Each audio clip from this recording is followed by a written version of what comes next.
حاليا في هذه المباراة، هذه كرة والركنية والهدف الأول للنادي الإفريقي. جول علي يوسف، علي يوسف يفتتح باب التسجيل للنادي الإفريقي. فنان في الخروج بالكرة، رشيقة في التدخلات، وصلابة في الصراعات الثنائية. ببساطة هكذا يكون المدافع الاستثنائي. وأكيد عرفتوا أنه قصة اليوم باش تكون قصة مدافع النادي الإفريقي اللي بعلي يوسف. خليكم معنا.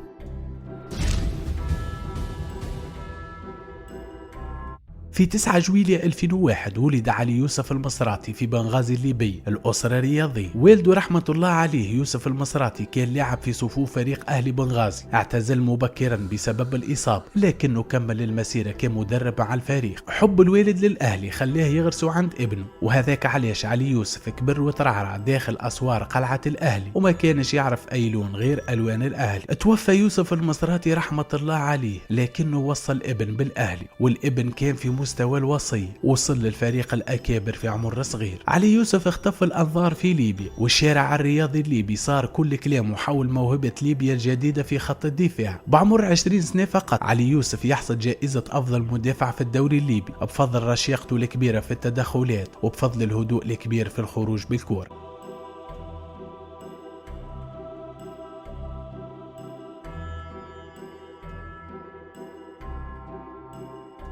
من منتخب الشباب فالمنتخب الأولمبي ثم منتخب الأكابر، علي يوسف اقتحم مسافة الزمن بسرعة، وصار ركيزة لا غنى عنها في صفوف المنتخب الليبي. وهذاك اللي خلاه يظهر أكثر للكشافين خارج ليبيا، وخلى الأعين تلتفت نحو موهبة لا تتكرر كل يوم.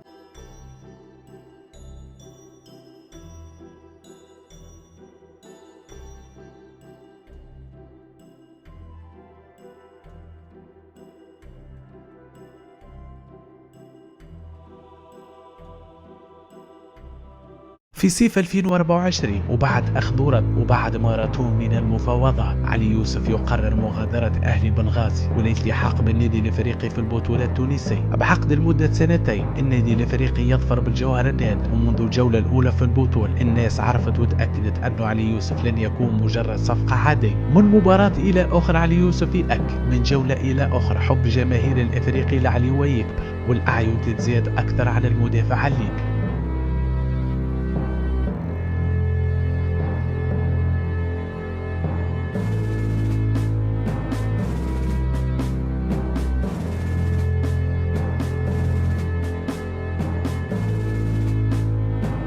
في الوقت اللي تسكرت فيه كل السبل على الإفريقي، ظهر علي يوسف وتقمص دور المهاجمين. في الوقت اللي غابت فيه الشخصية، تقمص علي ودور القائد، وظهر بشخصية غير عادية في أصعب الأوقات. لو تسأل جماهير الإفريقي فإن الإجابة ستكون مؤكد. منذ أيام فوضي المغاري وصالوتاجو لم نعرف مدافع بجودة علي يوسف، ومنذ سنوات لم نعرف محترف يحارب على القميص الأحمر والأبيض بهذه الطريقة. الإشادة في تونس بعلي يوسف ليست من جماهير النادي الإفريقي فقط، وإنما من جماهير الفرق الأخرى، وحتى القنوات التلفزية والراديوهات ما اتفقت إلا على القيمة الفنية لعليو. يعني وقت تشوف علي يوسف مثلا، أنا نأكد لك معناتها رأيي خاص أنه علي يوسف سيكون نقلة نوعية في دفاع النادي الإفريقي.